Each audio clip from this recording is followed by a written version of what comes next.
আমরা আশা করি তুফান 2 করা উচিত। চঞ্চলের অভিনয় ভালো হয়েছে, সত্যিকার কথা। আর সাকিব তো সাকিবই। গল্পটার মধ্যে একটু জোর ছিল, একটা সুন্দর গল্প, এবং আমরা আশা করি তুফান 2 করা উচিত। আর এই ধরনের ছবি করলে আগামীতে যে হলমুখী ছিল মানুষ যারা চলে গেছিল, এই ধরনের ছবিতে আগামীতে দর্শক হলমুখী হবে, এইটি আমি মনে করলাম। এবং এর ব্যাকগ্রাউন্ড মিউজিক অত্যন্ত সুন্দর হয়েছে, এবং গল্পটার মধ্যে একটু জোর ছিল। সব মিলিয়ে একটা সুন্দর ছবি।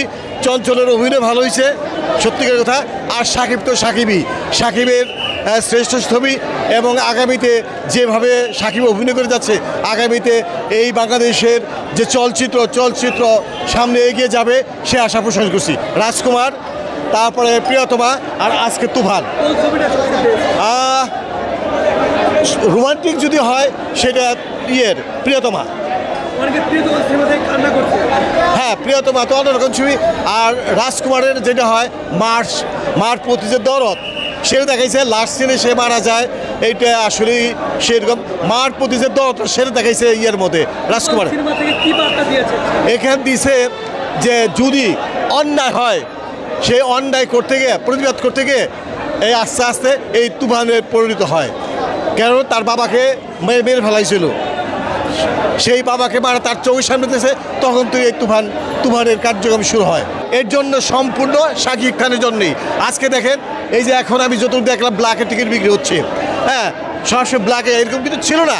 2-3 বছর একদম ব্ল্যাকে কেন এমনি টিকিট পড়ে থাকতো।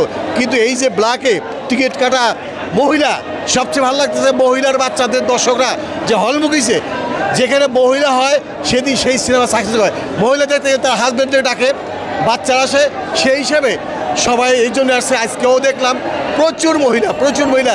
আর আরেকটা জিনিস, হলের মধ্যে করতালি না পড়লে সেই ছবি মরে না।